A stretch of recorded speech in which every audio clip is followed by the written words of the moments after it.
Nosso irmão Davi, vem aqui, Davi. Davi vai estar ministrando aí a poderosa palavra de Deus nesta noite.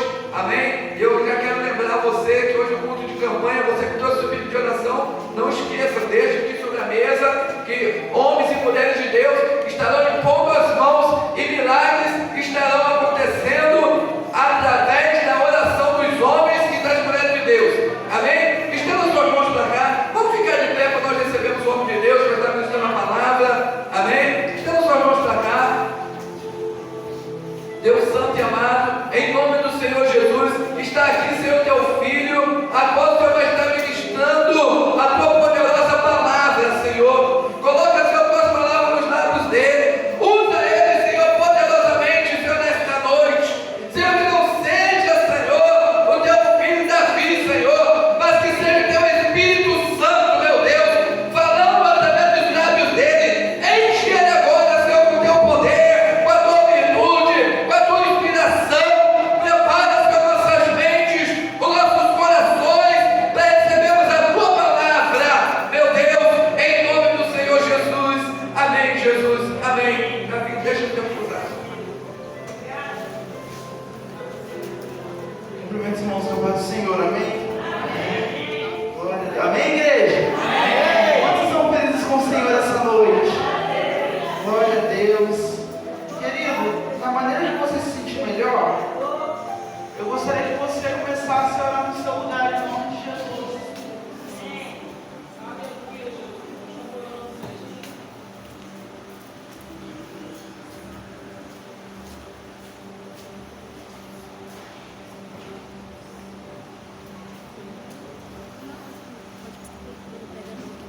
Amém, querido? Eu gostaria que você começasse no seu lugar.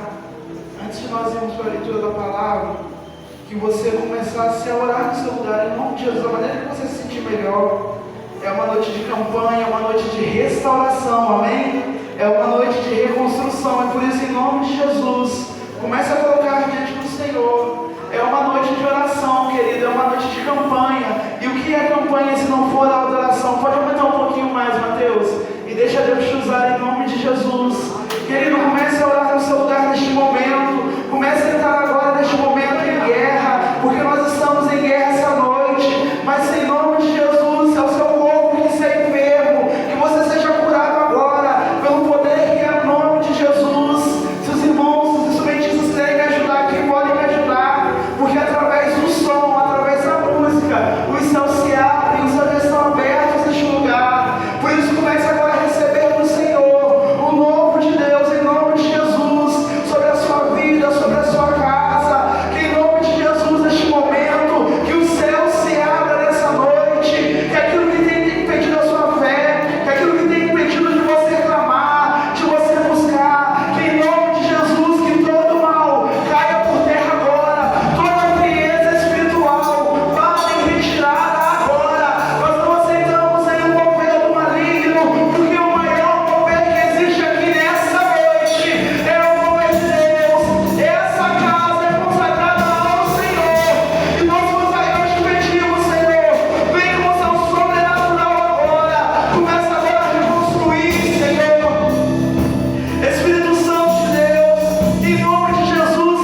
liberdade para adorar o Senhor Jesus. Deus está no nosso meio. Deus passeia no nosso meio. E se essa é uma noite, querido, se eu fosse você, aproveitava a sua oportunidade essa noite. Porque assim como a mulher do fluxo de sangue, ela falou: hoje é o meu dia. Querido, hoje é o seu dia. O mestre está na casa. Toque nele. Aleluia. Aleluia.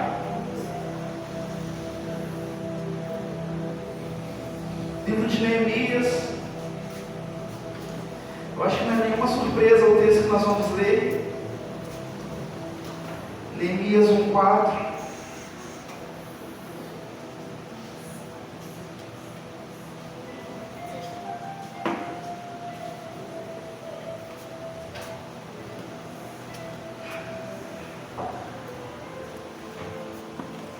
Se encontrar, diga um amém. Livro de Neemias, o capítulo 1. Qualquer coisa está aqui na frente, amém? Se você não conseguir achar, não tem problema. Mas para ganharmos tempo, tem aqui no telão também. Amém? Que vai dizer assim: e sucedeu que, ouvindo eu essas palavras, assentei-me e chorei, e levantei por alguns dias, e estive jejuando e orando perante o Deus dos céus. Amém, querido? Queridos, essa noite o Senhor colocou no meu coração. Eu preparei um tipo de palavra e Deus me deu uma outra palavra totalmente diferente do que eu queria pregar. Na verdade, Ele não me deu uma outra palavra, Ele me deu uma direção melhor. Aleluia. Queridos, sabe o que eu sinto essa noite? É que Deus está curando corações aqui. Deus está tocando em sentimentos aqui. Sentimentos, medo, ansiedade, tristeza, cansaço. Às vezes Deus está te tocando essa noite. Deus está tocando o teu corpo essa noite, querido. Aleluia. Querido, a nossa história, eu penso que vamos voltar a cerca de aproximadamente, chutando porque eu esqueci de ver essa parte, uns 500 anos. Vamos voltar um bom tempo atrás. Vamos entrar comigo nessa noite numa história. Eu gostaria que você prestasse bastante atenção, porque pode ser que eu esteja contando a sua história essa noite. Entre comigo neste momento no Egito. Vamos voltar lá no Egito agora. O povo de Israel está sofrendo. Você consegue ver israelitas como os irmãos que estão aqui com panos de saco, pedindo ao Senhor que os ajudasse, pedindo misericórdia ao Senhor. E enquanto eles estão ali, queridos, pedindo ao Senhor, Deus decide levantar um homem, por nome de Moisés. E antes de eu continuar, eu preciso abrir um parêntese aqui, porque o nascimento de Moisés é tão lindo quanto a sua vida. Moisés, querido, eu tenho certeza que você sabe, no seu nascimento a ordem era para matar todos os meninos que estavam nascendo no Egito.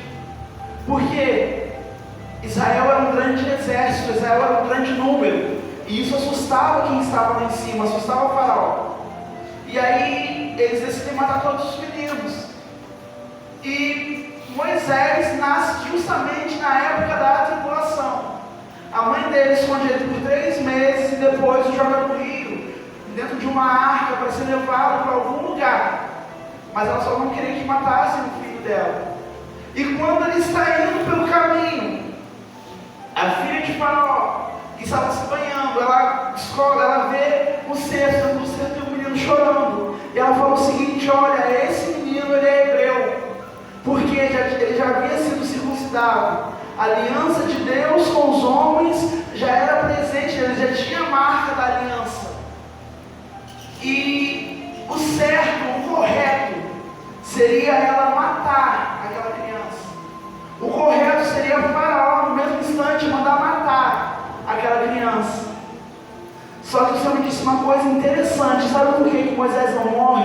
Porque quem tem aliança com Deus, querido, é guardado em qualquer situação. Então, se você está passando por qualquer coisa na sua vida, fica tranquilo. Deus está te guardando. Deus está te guardando. Não, mas eu já vivi tanta coisa.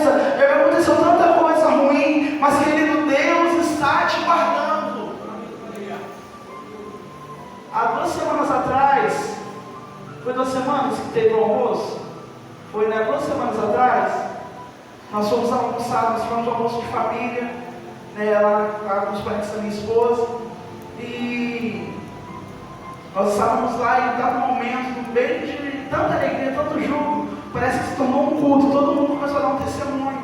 E a Letícia falou uma coisa interessante, me fez lembrar. Ela falou, olha, no tempo que nós estamos trabalhando, no local que nós estamos, nesses 3 anos que nós estamos lá, muita coisa aconteceu conosco, tentaram nos parar, mas não conseguiram.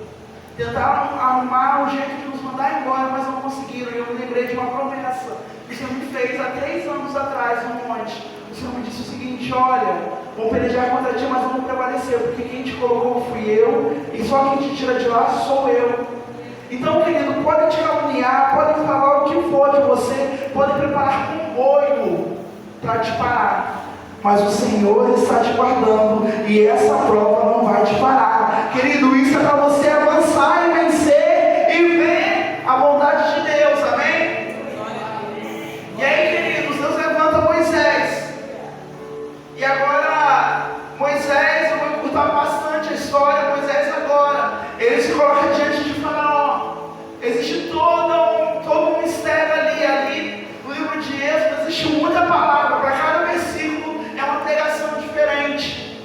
E o que acontece é que Deus está com o povo, e por causa disso o povo é liberto. Passam-se 40 anos no deserto, porque Deus precisava preparar o povo. O povo ele entra com uma mentalidade de escravo, em 3 dias falando, bom seríamos se estivéssemos lá na terra da humilhação, e saem dali falando. Sabe uma coisa interessante? Quando eles entram no deserto, e passam-se algum tempo, e Moisés, aliás, e Josué e Caleb, junto com outros 10 espias, vão na terra do povo inimigo para ver o que está acontecendo, e quando eles voltam e o povo começa a reclamar, sabe o que acontece? Sabe uma coisa interessante na história? Quando naquele período ali que o povo está reclamando, Deus precisava transformar a mentalidade deles, porque eles falavam o seguinte, olha, melhor se eles tivessem morrido pelas mãos de Faraó. Então o povo está numa mentalidade que não era para ter. E o que acontece? Depois desses 40 anos do deserto, depois de se levantarem rebeliões, guerras civis, pessoas ali dentro contendendo contra Moisés, no final disso tudo, quando Moisés morre e Josué assume, Josué fala, eu não vou ficar, eu não aguento. Só que aquele mesmo povo que um dia reclamou da terra que eles iam conquistar, eles falaram o seguinte, olha, só escuta a voz de Deus, porque nós vamos avançar. Sabe o que tem acontecido nesses dias? O Senhor tem restaurado a nossa mente, o Senhor tem modificado a nossa mente.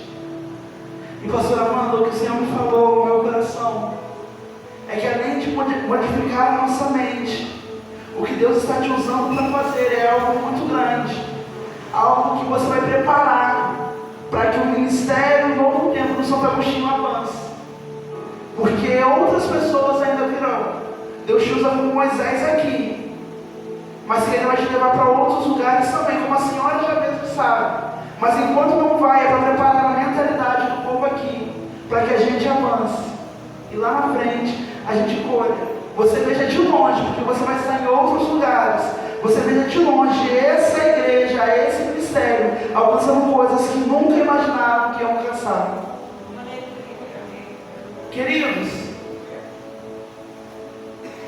Israel, eles entram no deserto, eles entram em Canaã, eles saem do deserto, passam-se 40 anos, uma coisa que era de talvez 5 dias. Passam-se 40 anos para Deus mudar a mentalidade, para Deus transformar, para Deus reconstruir a essência de Israel. E passam-se esses 40 anos, Israel entra em Canaã, e ali eles invadem tudo, eles conseguem conquistar tudo que era deles por herança, e eles conquistam todos os deuses que existiam, os jebuseus, os heveus, os amorreus, os perizeus, todos os deuses que existiam ali, eles conquistam um por uma terra, passam por Jericó, passam por outras cidades, Deus os honra, e eles cometem um erro terrível. Deixam pessoas que seriam má influência vivas. Eles não cortam no meio deles essas pessoas, e elas se doam como escravos. E por causa disso, lá em Juízes tem um texto que para mim é o pior texto da Bíblia. Se você me perguntar, Davi, qual que é o pior versículo da Bíblia, eu te mostro, vai ser de Juízes. E o que ele fala? Fala o seguinte: passou-se a geração de Josué e Caleb, e a segunda geração que conhecia o Senhor. E depois disso se levantou uma geração que não conhecia o Senhor, e nem os seus caminhos, nem os seus feitos. Isso me arrepia muito. E agora, querido, o povo de Israel, ele começa a ter influência muito grande de outros deuses. A gente vê eles adorando o Deus Baal, o Deus Moloque, e tantos outros deuses da época. Israel se torna politeísta, começa a adorar vários deuses. E a história vai nos dizer, querido, a Bíblia vai nos dizer que durante um bom tempo, todas as vezes, querido, aí entra o livro de Juízes, e todas as vezes que o povo se esquecia de Deus, Deus ia lá e dava uma correção para o povo, prendia eles. Eles ficavam presos por algum tempo, às vezes meses, algumas vezes anos, mas nada tão extravagante. E todas as vezes que eles entravam, eles iam lá, se lamentavam e saíam. E todas as vezes era isso, ia acontecendo isso. Eles pediam perdão e saíam. O tempo se passa-se o reinado de juízes, de sacerdotes, e agora o povo pede um rei. Deus abençoa, Deus levanta Saul, que Saul e nada era a mesma coisa. Passado um tempo, Deus levanta Davi, que começa a mobilizar a nação, a trazer a glória do Deus de Israel de volta. E por causa disso, querido, Deus se move muito. E Deus faz começar Davi falando que no trono dele, que viria alguém que teria um trono perpétuo, ou seja, apontando para Jesus. E o tempo se passa, querido, e vem os reis, e cada um dos reis tinha um pensamento diferente. Nós vemos reis como Acabe, que era totalmente contra Deus e matava os seus profetas. Nós vemos reis como Asa, que amava o Senhor de todo o coração, ao ponto de tirar a própria mãe do trono para obedecer ao Senhor. Passam-se vários reis, e agora nós estamos nos últimos dias. E nesse período o Senhor levanta dois profetas. O primeiro deles, Sofonias, que anuncia uma coisa terrível que iria acontecer.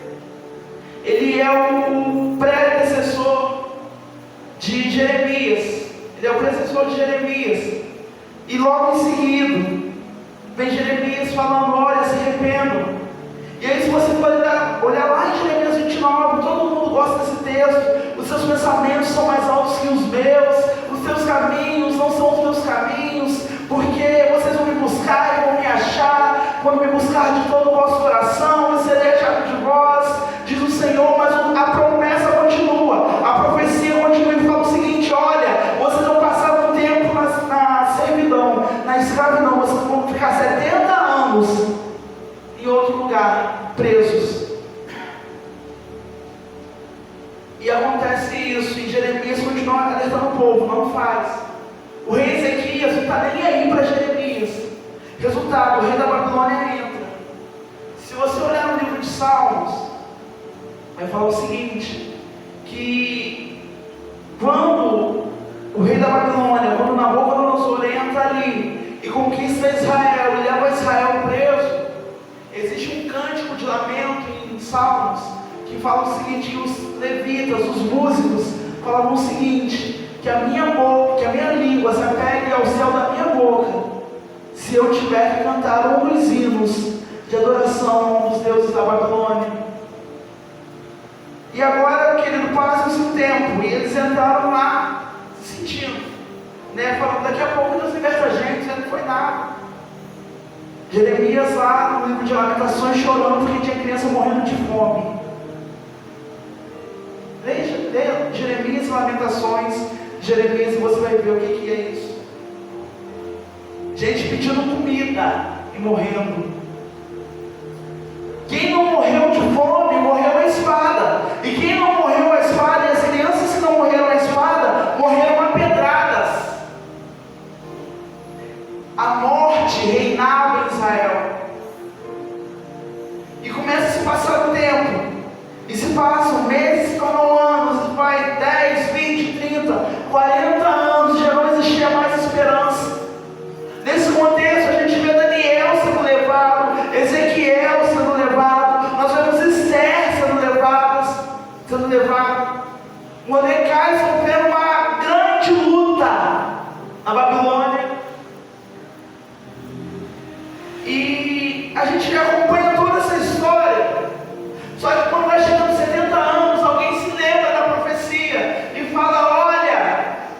Eu vou orar.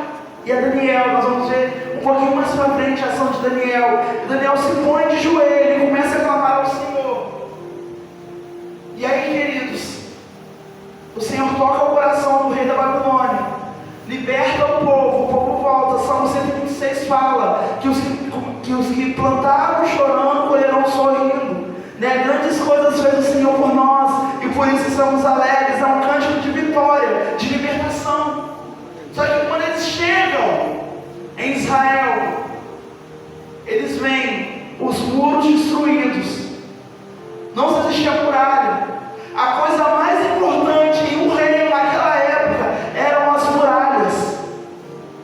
Por quê? Eram as muralhas que defendiam o povo, né? O povo que estava dentro do povo que estava do lado de fora. Eram as muralhas que defendiam o povo do inimigo. Não tinha estrutura. Eles andam mais um pouco, não tem muralha mais para frente. Uma coisa pior ainda, o templo está destruído.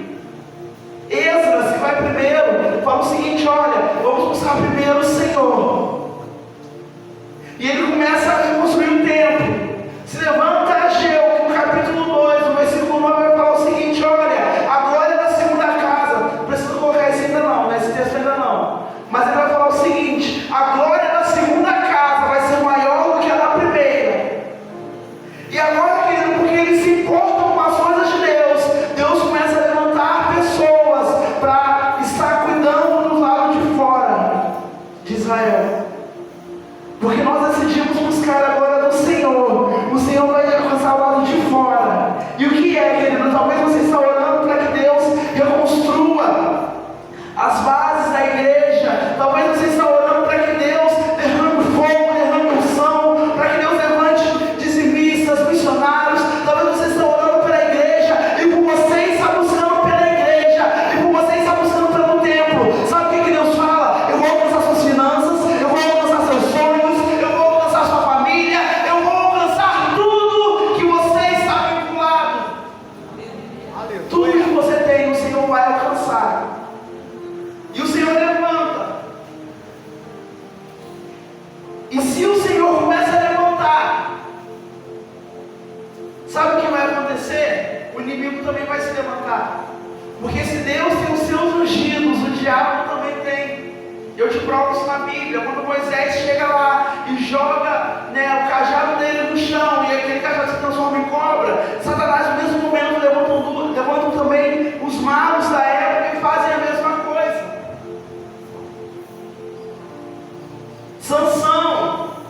Sansão, ele tem força para quebrar grilhões. As correntes não prendem Sansão. No Novo Testamento tem um menino endemoniado lá em Gadara que faz a mesma coisa que Sansão faz, mas qual é a diferença? É que o nosso Deus, ele tem autoridade e poder. Aleluia! Sabe qual é a diferença? Que enquanto eles jogavam a cobra lá para enfrentar a cobra de Moisés, querido, a cobra que o Senhor mandou, sabe o que acontece, querido? A cobra, querido, que o Senhor enviou, aquele cajado que se transformou em cobra, agora, querido, come as cobras de Satanás. Deus tem todo o poder. Sabe qual é a diferença, querido? Porque enquanto Sansão, quando recebeu o poder de Deus, ele quebrou as correntes. Quando aquele demoniado encontra com o poder em pessoa, ele fala: o que tenho contigo, maior é o que está em nós. E eu quero liberar uma palavra profética, e sabe qual é? As portas do inferno não prevalecerão. Aleluia! E aí, querido, o diabo começa a levantar os seus agentes. E quem são eles? São Balaate e Tobias. E o que eles querem? Qual a finalidade deles contra o povo? Nenhuma, só raiva. Mateus, joga em Neemias 2:10 e você vai entender o que eu estou falando.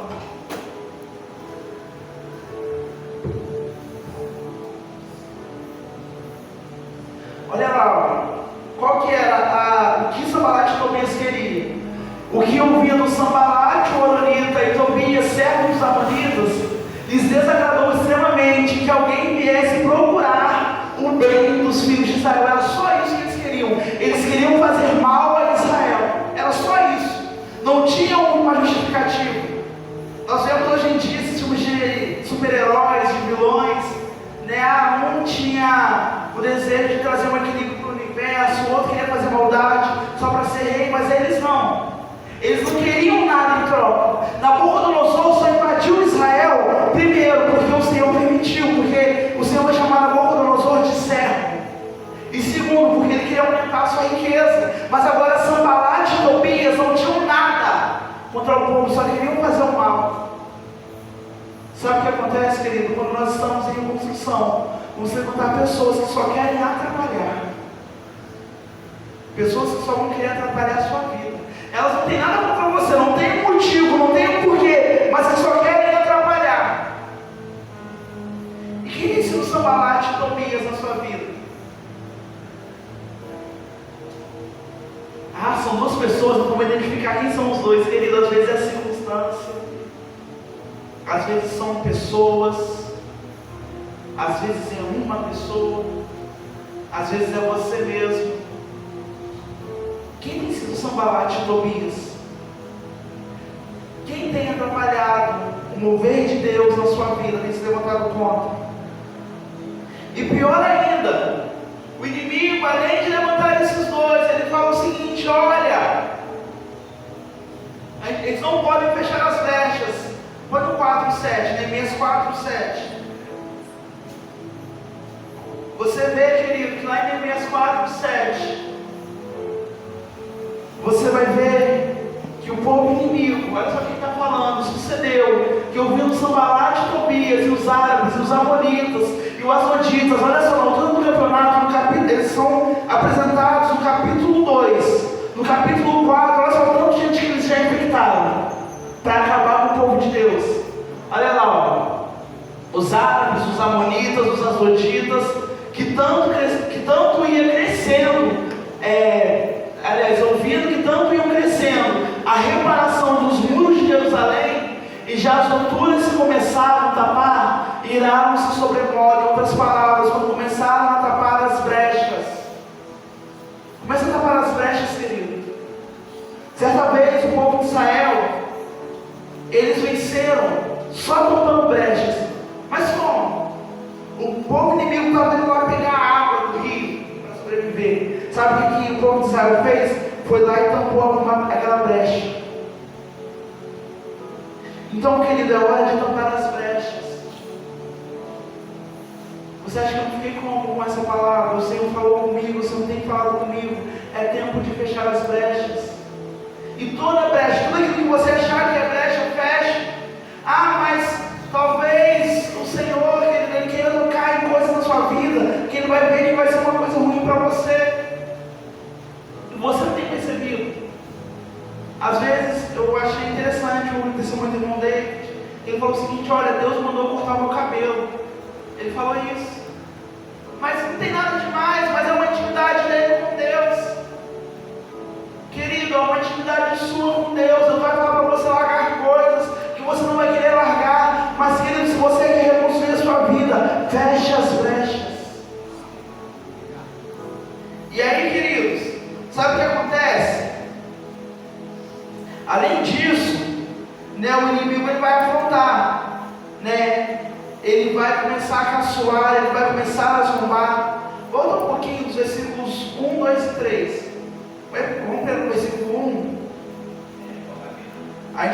Neemias capítulo 4, versículo 1. Primeira coisa que a gente tem que fazer, querido, e esse é o principal, isso é importante: tampa os seus ouvidos. Amém? Mas aqui vai falar no versículo 1. E sucedeu que, ouvindo Sanbalat, que edificávamos o muro, e Neemias falando, ardeu a ira e se indignou muito, e escarneceu dos judeus. Ele já começou a falar mal. E falou na presença dos seus irmãos e do exército de Samaria, e disse: que fazem estes fracos judeus? Olha só o nível que ele estava. Permitir-se-lhes isto? Sacrificarão a Cabaluão num só dia? Vivificarão os montes do pó, as pedras que foram queimadas? E estava com ele Tobias, o amonita, e disse: ainda que edifique, contudo, vindo uma raposa, derrubará facilmente os muros. Olha o que eles estavam falando: olha, isso daí que você está fazendo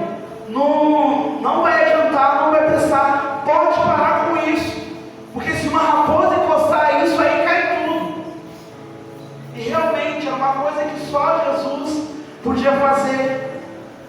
E aí, querido, o povo inimigo vai acontecer outras coisas também. Que eu creio que você também tem estudado, tem lido Neemias, e você vai ver que muita coisa acontece. Mas hoje, os comandos que o Senhor nos diz é o seguinte: tampe os seus ouvidos e continue fazendo a obra. Sabe por quê, querido? Porque o Senhor está enviando recursos. Porque se o inimigo levanta os seus agentes, Deus também levanta. E Deus agiu primeiro. Sabe por quê? Porque não era só Neemias, não era só Esdras, tinha um contexto histórico ali também. Você consegue ver isso? Quer ver a primeira pessoa, o primeiro agente que o Senhor vai levantar? Que eu identifico aqui, é lógico que tem outros, mas o primeiro que eu quero falar aqui é Daniel. Abre em Daniel 2, 9, 2 e 3. Daniel 9, 2 e 3. No primeiro ano do seu reinado, eu, Daniel, entendi pelos livros que o número dos anos de que falaram o Senhor ao profeta Jeremias e que haviam se cumprido, e que haviam de cumprir-se as declarações de Jerusalém era de 70 anos. Isso está lá em Jeremias 29, para quem quiser. E eu dirigi meu rosto ao Senhor Deus para o buscar com oração, súplicas, com jejum e saco e cinza. Então, querido, Deus começa a levantar Daniel em oração. Daniel começa a orar para o povo de Israel. Daniel entende que precisam se passar 70 anos. E passa os 70 anos, ele faz as contas, ele faz o cálculo, ele vê que passam os 70 anos. Ele fala: opa, está na hora da libertação. Se você ver Daniel 9, é um momento de oração, é um momento que ele fala: Senhor, se o Senhor, a tua palavra nos diz, ele começa a orar a palavra. Ore a palavra. Nós, em intercessão, temos aprendido isso, orar a palavra. Fale com o Senhor as palavras que estão no livro dele. E Daniel falava, Daniel, ele citava 2 Crônicas 7,14. Ele falava o seguinte: olha, Senhor, nós estamos aqui com saco e cinza, e nós acreditamos no que o Senhor diz, que se o povo que se chama pelo seu nome se dobra o joelho, se converte, ora, se afasta dos maus caminhos, o Senhor ouve do céu, o Senhor perdoa o pecado, o Senhor está na terra, e nós estamos aqui, Senhor, responde-nos. E sabe o que acontece? No meio disso tudo, Mordecai está sofrendo perseguição lá no meio da Babilônia. Tem uma rainha se levantando agora no meio do povo de Deus, uma rainha linda demais, uma pessoa que precisava estar no trono para ajudar o povo de Deus. Quem é essa mulher? Esther. Você quer ver? Queridos, lá em Neemias, eu acho que esse texto eu vi e não separei. Neemias, no capítulo 2, olha só o que vai dizer.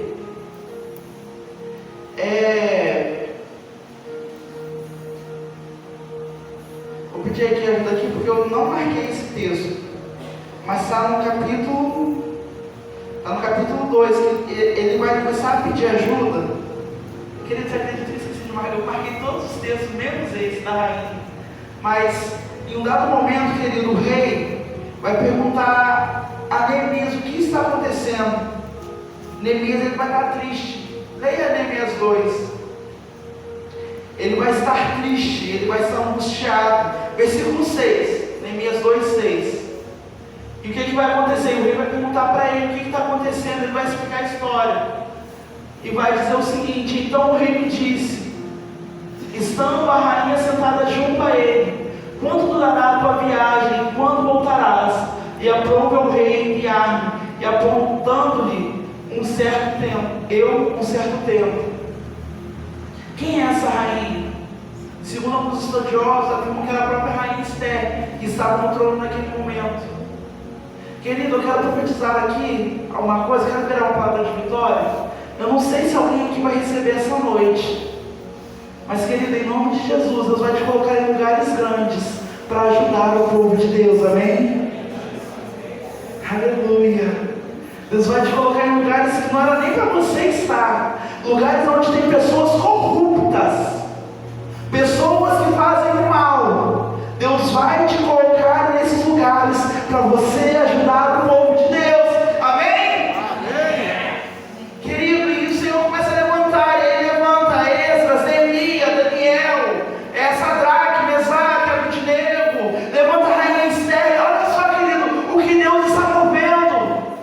O inimigo tinha Sanbalate e Tobias, que com fofoca conseguiram ajudar algumas pessoas, mas quem estava no comando era o Senhor dos Exércitos, e por causa disso Ele levanta pessoas de influência, levanta Neemias, que é copeiro do rei, levanta Esther, que é uma rainha na Babilônia, levanta Daniel, que tinha uma influência muito grande no meio do povo. Se prepara, porque, querido, se hoje o Senhor te coloca diante de profetas, amanhã você estará diante de reis. Isso se você não for um. E aí, queridos, sabe o que acontece? Deus, Ele está no comando, amém? Deus está no controle de todas as coisas. Deus, querido, eu preciso te falar isso, eu espero que você entenda. Deus está no controle de todas as coisas. E sabe o que é isso? Sabe o que é Deus no controle? Neemias, esse não precisa colocar não, 2, de 4 a 8. Ele vai pedir 3 coisas ao rei. Ele vai pedir para deixar ir, vai pedir para enviar cartas e vai pedir para enviar recurso. E o rei fala: pode ir, toma a carta, e aqui estão os recursos. Tudo que Neemias pediu, ele foi atendido. Todas as suas orações, querido, Deus vai te atender, porque Ele está no controle, amém? Todas as suas necessidades hão de ser supridas em glória. Porque o tempo presente não se compara com a glória que há de ser revelada. E o que o Senhor fala essa noite é o seguinte: qual é a sua necessidade? O que te para hoje? O que te impede hoje? Fica tranquilo, eu estou enviando recurso e você vai vencer.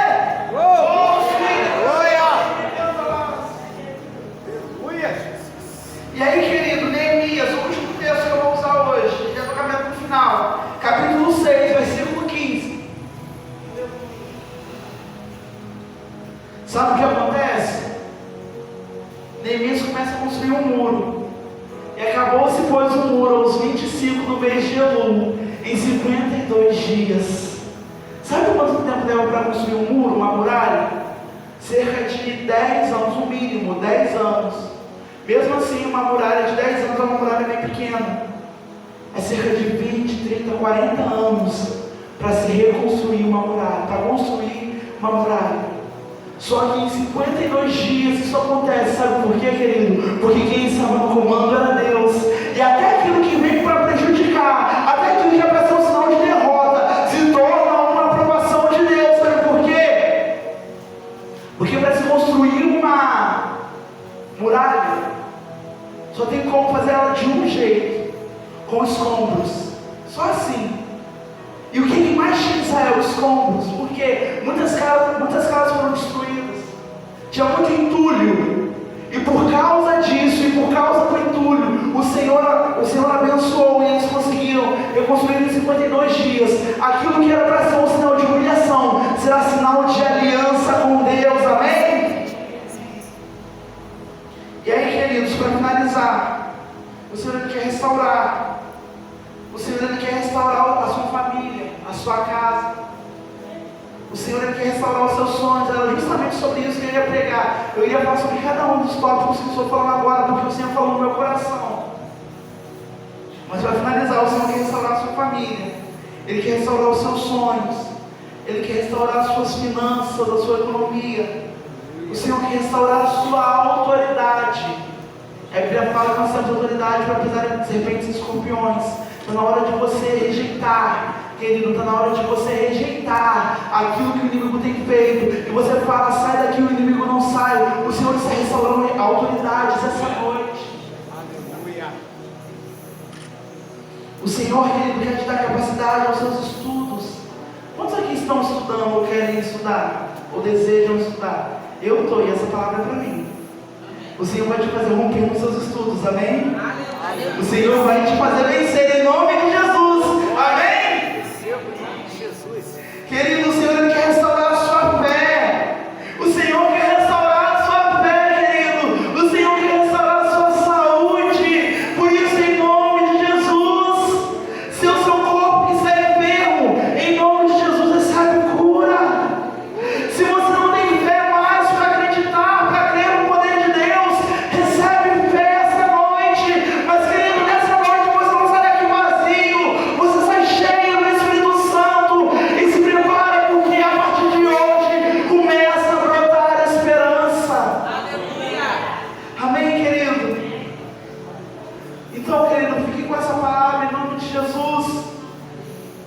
Senhor te abençoe.